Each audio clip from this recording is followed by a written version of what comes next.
Pendant que mes adelphes autistes s'en prennent plein la gueule parce qu'il y a des accusations de sur-autodiagnostic, de gens diagnostiques par TikTok, patati patata, vous-même vous savez le deal. Ben, pendant que je mangeais tout à l'heure, j'avais mon PC qui était ouvert et qui était sur Facebook et la page s'est réactualisée. Et il y avait un post LLR dans le Society.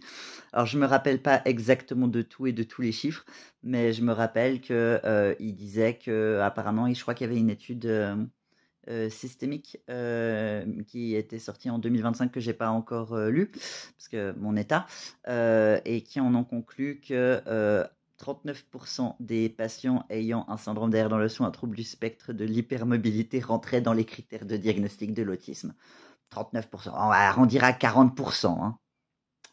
C'est pas beaucoup moins de la moitié. Hein. C'est... Voilà, voilà. On savait déjà le lien clair avec l'hypermobilité en général. On avait compris entre nous que bon, ça se voyait quand même pas mal dans le syndrome d'Ehlers dans l'os, les personnes autistes TDAH.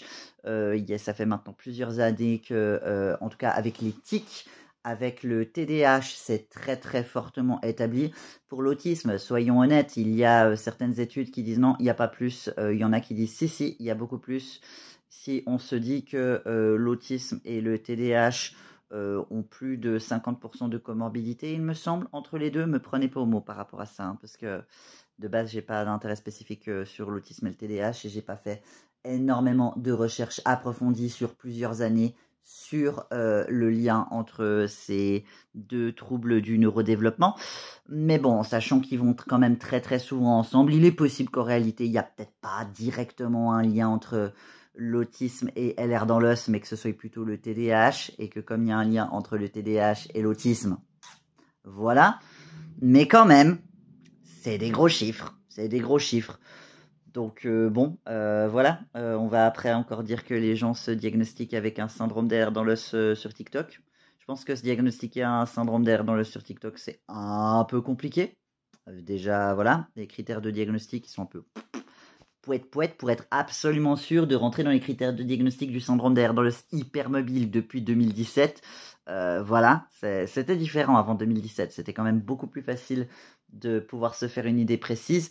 Depuis 2017, faire ça absolument tout seul, c'est pas possible. Il faut au moins qu'il y ait quelqu'un à côté de vous pour regarder sous vos pieds ou prendre un mètre pour vous mesurer les bras ou ce genre de choses. Il faut au moins un regard extérieur.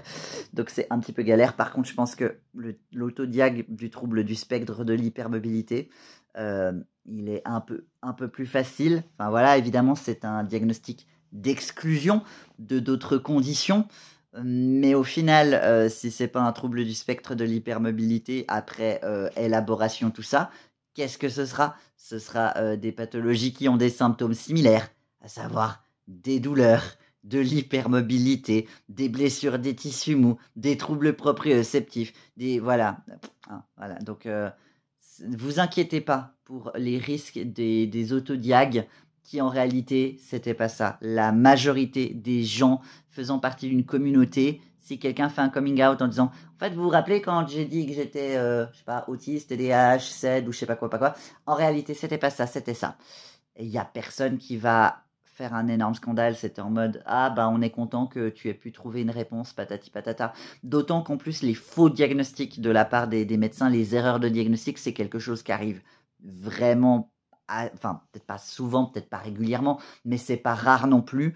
Je pense pas que les personnes qui s'autodiagnent en sachant que, en tout cas pour l'autisme et le TDAH, de ce que j'observe, les personnes qui vont carrément jusqu'à s'auto mettre le label vont pas le faire comme ça. Enfin, moi, ça m'a pris vraiment des années d'introspection et de tests sur des années pour être sûr que ce soit pas un truc temporaire, de discussion avec ma famille, patati patata. C'est pas quelque chose qui vient comme ça. Je pense que en réalité, le risque d'erreur est peut-être même plus bas que le risque d'erreur de diagnostic avec des médecins qui sont censés être des professionnels formés, mais qui ne se tiennent pas à jour. Voilà.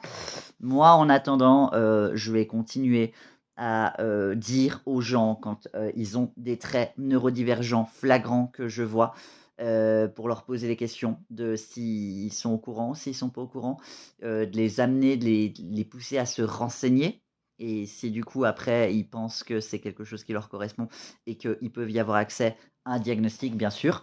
Et puis je vais continuer à faire des remarques sur toutes les articulations hypermobiles de TikTok et dès que les personnes ont une articulation hypermobile et des douleurs, à infodumper sur le trouble du spectre de l'hypermobilité et le syndrome des nerfs dans l'os hypermobile, en espérant que ça amène la personne à se renseigner et au pire, elle aura juste appris un truc cool. Voilà.